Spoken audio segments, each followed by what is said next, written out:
Okay, chapter 4, and this is basically for prokaryotic cells. But first we need to know what prokaryotic means. We talked about it in chapter 1 just as an introduction, but we need to know a little bit of details. So generally speaking, this is just an introduction, characteristics of cells and life. Cells, if you remember from A and P, any cell will contain a cytoplasm and contain a membrane around it, and it has a shape, contain DNA, ribosomes, and so on. This is just generally speaking. But here is what's important. The types of cells can be eukaryotic or prokaryotic. This is very important. What's the difference between those two? This is prokaryotic, like bacteria, for example, and this is eukaryotic, so like our cells, plants, and so on. So let's understand the difference between those two. This is extremely important, this one. So we need to know what is the prokaryotic and what is considered prokaryotic, and then what's eukaryotic, and the examples of that. This is important to know. So what's prokaryotic first? What does it mean? I mentioned it before that pro means before, okay? EU means, what does that prefix mean? EU, normal. So and karyotic, they are referring to the nucleus. They mean the colored part, the colored central part, but referring to the nucleus. So eukaryotic means normal nucleus, right? What's a normal nucleus? A nucleus that have a membrane, okay? Not just because it has chromosomes or DNA. This is not the difference. All of them have it. Any cell on Earth, any cell, whatever it is, it have DNA anyway. So this is not the issue. The issue is it surrounded by a membrane or not? Okay? So eukaryotic, the one that have an actual nucleus. What's the actual nucleus? A nucleus that is surrounded by a membrane. This is eukaryotic, the normal karyotic, the normal nucleus. So prokaryotic means it does not have a nucleus or nucleolus. What else? It does not have organelles that are membrane bound. Okay? So it's all about the membrane. No nucleus or nucleolus and no membrane bound organelles. Do you guys remember from 233 something that like the mitochondria, the Golgi apparatus, and that stuff that have this is not the case for the prokaryotic cells. It's just like bacteria and archaea. So you need to remember this. What are the prokaryotic cells that you know? Bacteria and archaea. Does it have DNA?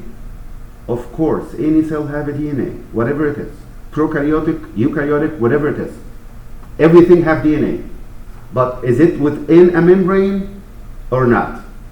If it is not, and no membrane bound organelles, we call that prokaryotic cells. An example is bacteria and archaea. Eukaryotic, on the other hand, is the one that does have what the prokaryotic doesn't have, which is a nucleus with a membrane. Actually, it's a double membrane. The nuclear membrane is a double membrane, and the DNA is inside that double membrane. So this is a normal nucleus, beside a membrane-bound organelles. Okay?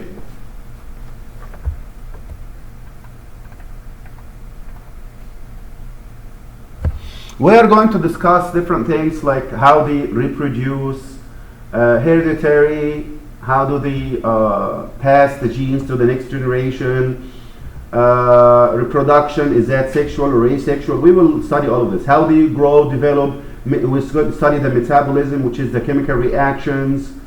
How do they move? How they are supported? How they get the nutrients and get rid of waste products. This is just a general idea.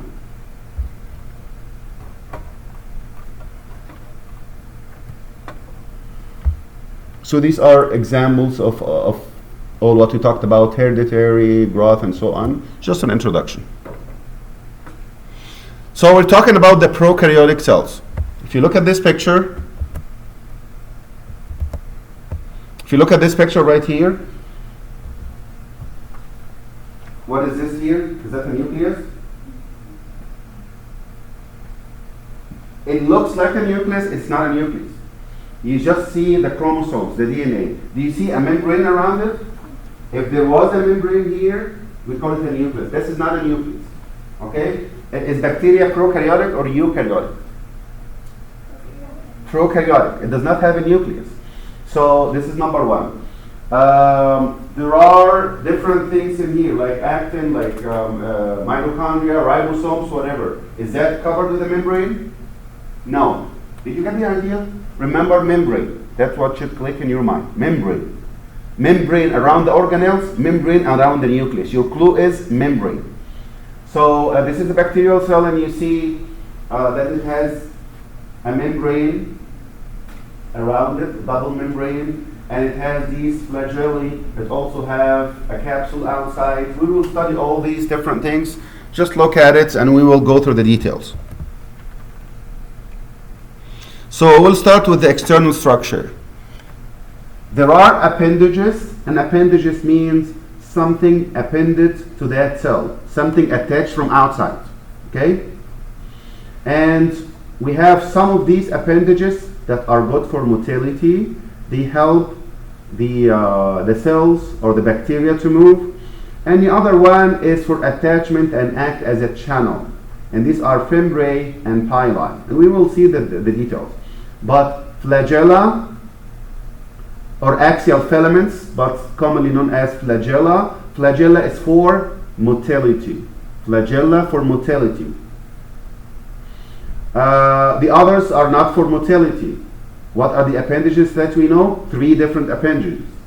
Flagella is one, fimbriae, pili. Flagella is only one for motility. Fimbriae and pili, not for motility. We'll see the details.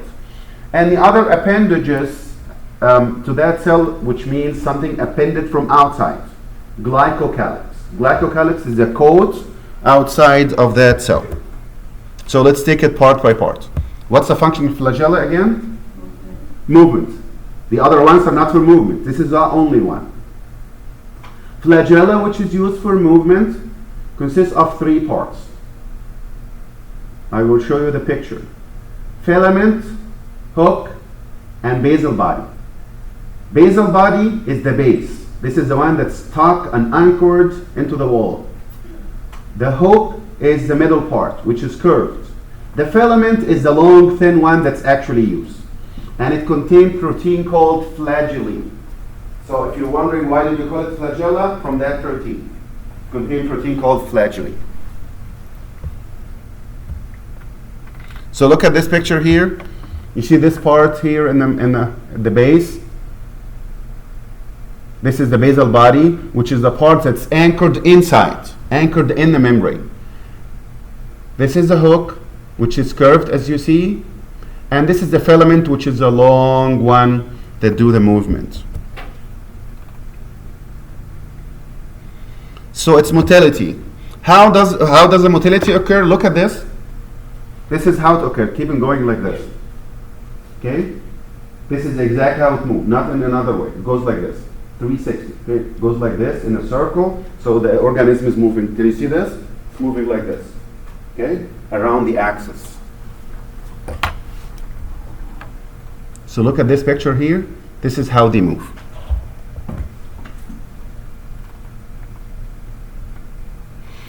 Flagella does not necessarily have to be one. Flagella is something like a tail, okay? But it doesn't have to be one. If it is one, we call it mono. Monotracheous. Monotracheous means one flagella and one at one end.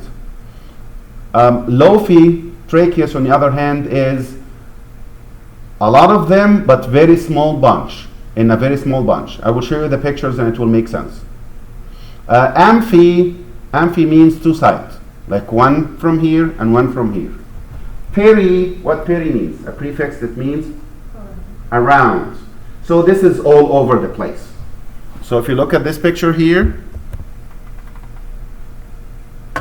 what do you think about this one? Is that mono? Is that amphi? Is that peri? Is that lophal? You see one only, right? It's folding around, but look at the cell itself. This is the only one that's coming from it, right? So you call this the mono.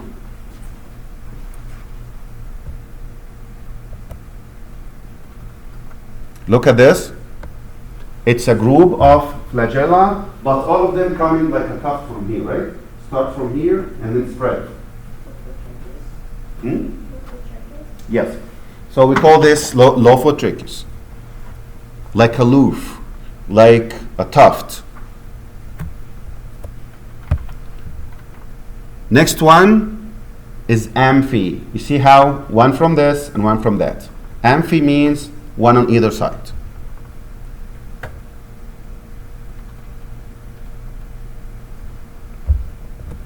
Last one is, what is this? You see it from all around? Peri. Peri means around. So answer this question.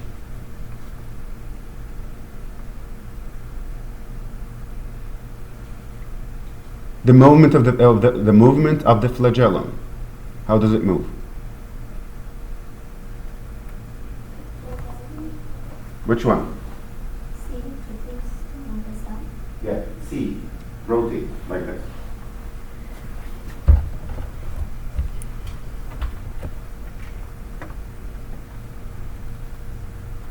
Okay. The next tab is called fembrae. Fembrae, most importantly, is adhesion. Flagella is movement. Fembrae, adhesion. So two cells come together. How do they adhere to each other? Fembrae. Okay, so what's the fembrae? These are hair-like projections. That's protein in nature, and they help adhesion. Pili. Pili contain pyline protein. Remember, flagella contain flagellin protein. Pili contain pyline protein. The only cells that have pili are the gram-negative, and we will understand what gram-negative means. It means it does not take the gram stain, and we will see it. But remember that it's only in gram-negative that have these pili. And the pili are there to act like a channel for two bacterial cells to join and exchange parts of the DNA, which we call it conjugation. And this is how it looks like, how the bacteria are doing this, the bacterial sex, for example, or this is how they call it. Look at this. Here is one bacteria, here is one bacteria. Look at the pili. This is a channel. So some of this genome move from here through the pili and go to the next one. So that movement is like having sex, okay? So pili are four. This is the bacterial sex. How? Exchanging part of the DNA, and we call it conjugation. Conjugation. Conjugation is an important word to remember. Glycocalyx. Glycocalyx is a coat outside of the cells. It can be sugar and protein, or protein. And there are two types of those, of glycocalyx. Depending on that type, you can tell what it is. If it is a very slim layer, it's loosely organized and attached. You call it a slim layer. Loosely organized, loosely attached. It's not that much attached. It's not really adherent. It's loose. Loose organization and loose attached. You call just a slim layer. If it is not, if it is highly organized and tightly attached like this, now we call it a capsule. So what's a capsule? Tightly organized, highly organized, tightly attached glycocalyx. We call that capsule. And you will see the capsule. That's very important. You will see it later, but you need to know what it is. So why do you have glycocalyx in the first place? I mentioned it before, to keep your nutrients and dehydration and moisture, I mean. So it prevents dehydration. If this is not there, the cells can get dehydrated. They lose their moisture, and they are going to die. This is the most important one. Other than that, it also protects the cells from being killed by white blood cells. Like if this is a white blood cell that's going to eat it, it will find this glycocalyx, so it will inhibit that. It will not be that easy to be phagocytosed. So it basically resists phagocytosis. Number 3, they found that this glycocalyx is sticky. So it can help the attachment as well. This is not the priority, it's not number 1 function, but it is additional function. Okay? It acts like a biofilm, so exactly like an unbrushed teeth. If this teeth is unbrushed, so there is something on the surface sticky, and another cell come have that on the surface, they can stick to each other. This is an additional function. So you got 3 functions, okay? Protection by keeping the moisture to prevent dehydration and to prevent nutrient loss. Resist phagocytosis by the white blood cells. Attachment by acting as a biofilm, a sticky biofilm. Cell envelope. Cell envelope, from the name, it's an envelope. So this is the outermost of the cells, the external cover of the cytoplasm. And this is 2 types. Cell membrane, and this is the one that is in every single cell on Earth. You have to have a membrane. Cell wall is optional. So when you say cell envelope, you mean the cell membrane and the cell wall. Do you have to have a cell wall? No, it's optional. Some have it and some don't have it. Cell membrane, everyone has it. So now the Gram stain. This is a stain that when you put it in the bacteria, it might take it and might not take it. If it take it, meaning it got stained with it, you call it Gram-positive bacteria. If it didn't take it or didn't stain that much, you call it Gram-negative bacteria. Okay? The Gram-positive bacteria, the membrane is the one that's going to take the stain. Are we following so far? The membrane is what's going to take the stain. You add the stain, the membrane will take it. Which membrane take it? What determine? The membrane is thick and contain peptidoglycan. Remember this, peptidoglycan. The membrane contains peptidoglycan, and that's why it takes the Gram stain. The Gram-negative is thin. It contains peptidoglycan, but there is an outer membrane. Okay? So you have peptidoglycan and thick, it will be Gram-positive, it will take the stain. If you have it thin, also peptidoglycan, but another membrane around it, that will be Gram-negative.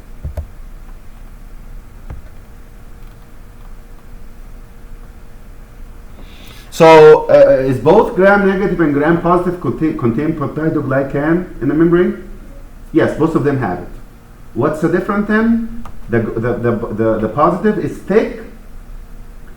That's it. The negative is thin and it has another membrane. Peptidoglycan, if you think about it, what's peptido and what's glycan?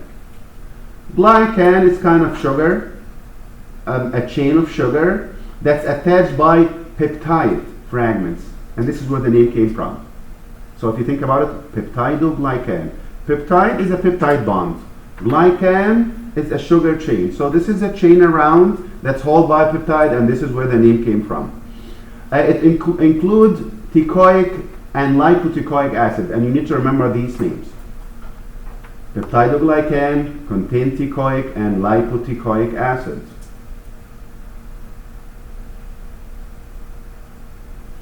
And this is the one that's around, it acts as a cation around the cell, and it will stimulate immune response. And we'll talk about the details later. Some cells have a space between the membrane and the cell wall. What do you call the membrane plus the cell wall combined? The membrane plus the wall. Both of them. Envelope. The envelope is the outer part. What's the envelope? Membrane and wall. All cells have membrane? Yes. All cells have wall? No. But when you say envelope, I'm including both of them.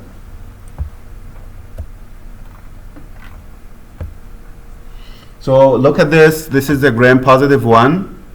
It can contain peptidoglycan. This is a positive one. Does it have another membrane on top of the peptidoglycan? No, it does not. And the peptidoglycan is teichoic and lipoteichoic.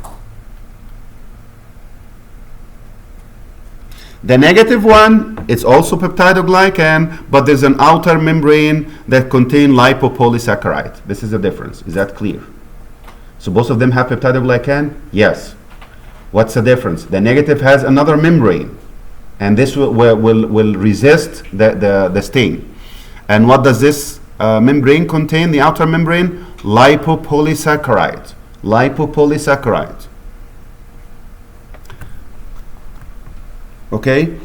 And what's lipopolysaccharide? It means lipid and polysaccharide. Do we know what's a polysaccharide? Mono, di, and polysaccharide. So this is basically polysaccharide plus lipid.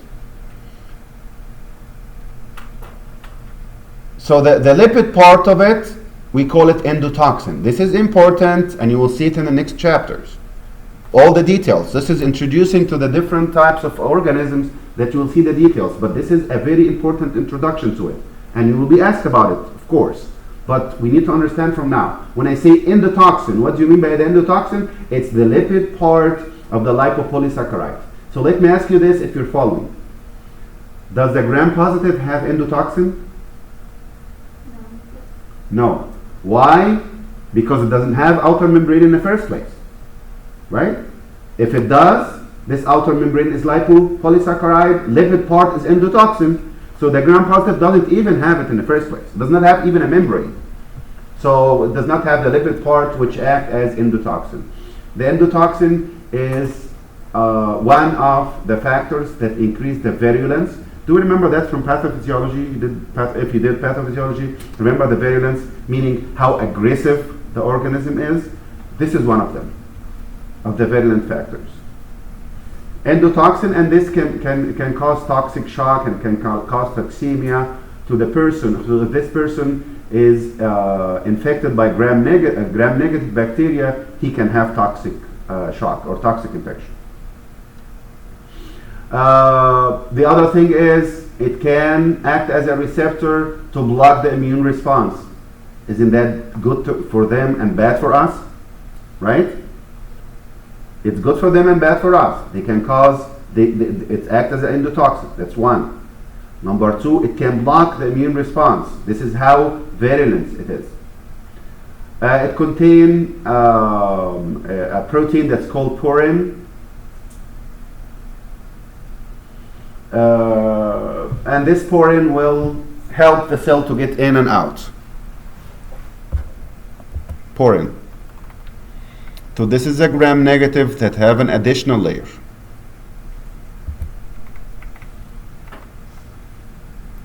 Compare those. You see the green? This is lipopolysaccharide. So the one that contains the green is positive or negative? Negative. It has another membrane that's protecting us. It acts as endotoxin.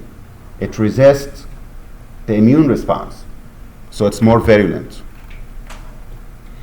This is a comparison between the gram-positive and gram-negative all together. Gram-positive, how many layers? One. That's it. Thick, but one. Gram-negative, two, but thin, right? So does it have an outer membrane? Gram-negative is the one that has it, right? And that's why it's negative. The lipoteichoic acid is not or the peptidoglycan is not exposed to take the gram state. Okay? The gram-positive contain the thick peptidoglycan, which contains teichoic and lipoteichoic acid. The gram-negative have the same, but it's thin, and it has polysaccharide and porin protein. What's the porin protein? What's the importance? They help it to get in and out of the cell. So obviously the gram-positive, the membrane is thick, whilst the gram-negative is thin. Periplasmic space is narrow, whilst the gram-negative is extensive. Permeability to molecules, since the gram-negative does not have an additional membrane or outer membrane, so it's more penetrable. So if you give a treatment for gram-positive, it can enter easily, but not the case for the gram-negative. It's less penetrable. And we'll stop here for this part, and we'll do the rest of chapter 4 next time.